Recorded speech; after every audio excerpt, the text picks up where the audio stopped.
بسم اللہ الرحمن الرحیم وبہ نستعین السلام علیکم ورحمۃ اللہ وبرکاتہ۔ محترم ناظرین، آج ہم جس حدیث کو پر گفتگو کرنے جا رہے ہیں اس حدیث میں دو لوگوں کی کہانیوں کو بیان کیا گیا ہے، جس میں سے ایک اہل دوزخ میں سے ہے اور ایک اہل جنت میں سے ہے۔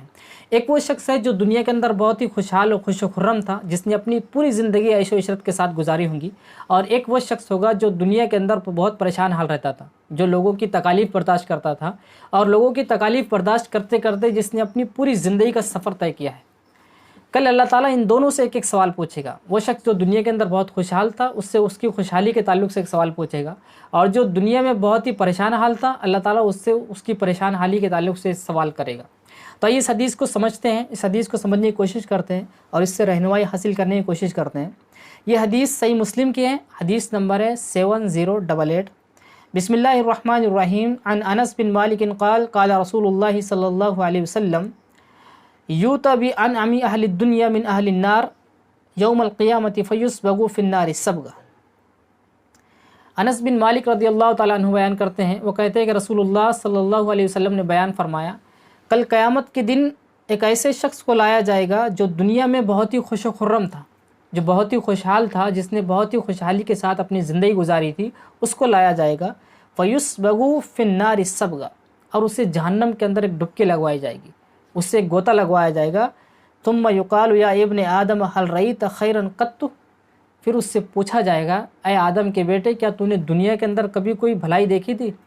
کہ تو نے دنیا کے اندر کوئی کبھی خیر دیکھا تھا؟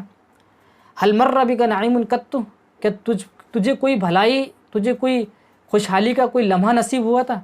تو وہ جواب دے گا، فیقول لا واللہ یا ربی، تو وہ کہے گا، نہیں اللہ کی قسم، اے میرے مالک، اے میرے رب، مجھ پر ایک لمحہ بھی ایسا نہیں گزرا ہے جس میں دنیا میں سکون اور چین کے ساتھ میں رہا ہوں۔ یہ اہل دوزخ کی کہانی ہے۔ اس کے بعد اہل جنت کی کہانی شروع ہوتی ہے۔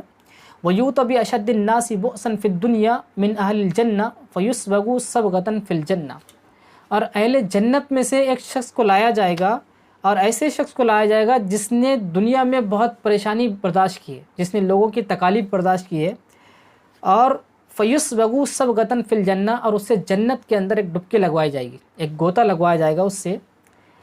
فیقال له یا ابن آدم هل رأیت بؤسا قط، اور پھر اس سے کہا جائے گا، اے آدم کے بیٹے، اے ابن آدم، کیا تو نے دنیا کے اندر کوئی پریشانی دیکھی ہے؟ کہ تجھ پر پریشانی کا کوئی ایسا دور بھی گزرا ہے؟ هل مر بک شدۃ قط، کہ تجھ پر پریشانی کا کوئی ایک ایسا لمحہ بھی گزرا ہے؟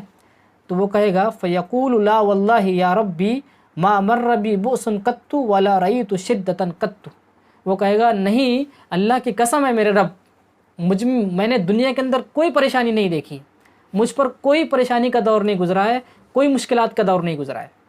تو محترم ناظرین، اگر ہم اس حدیث پر غور کریں تو اس حدیث سے ہمیں کئی چیزیں سوچنے پر یہ حدیث ہمیں مجبور کرتی ہے۔ سب سے پہلی چیز، اگر دنیا میں ہم پر کوئی اگر آزمائشیں آ رہی ہیں، کوئی پریشانی آ رہی ہیں، تو اللہ تعالیٰ کی طرف سے ہے، اگر وہ حق کے راستے میں آ رہی ہیں، تو اس سے اللہ تعالیٰ سے شکایت کرنا، شکوے کرنا، اس کے بجائے ہمیں اس پر صبر کرنا چاہیے، اس پر جمنا چاہیے، اس کو صبر کرتے ہوئے اس پر اللہ تعالیٰ کے دین پر عمل کرتے رہنا چاہیے۔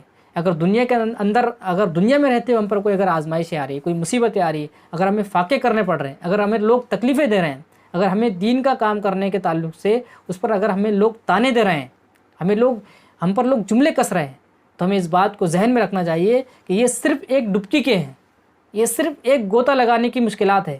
یہ اگر ایک گوتا لگا دیں گے اگر، تو ہم تمام مشکلات ہماری ختم ہو جائیں گی، ہم سب کچھ بھول جائیں گے کہ ہم نے دنیا کے اندر ہم نے کیا کچھ کیا تھا، کتنی مشکلات ہم پر آئی تھی۔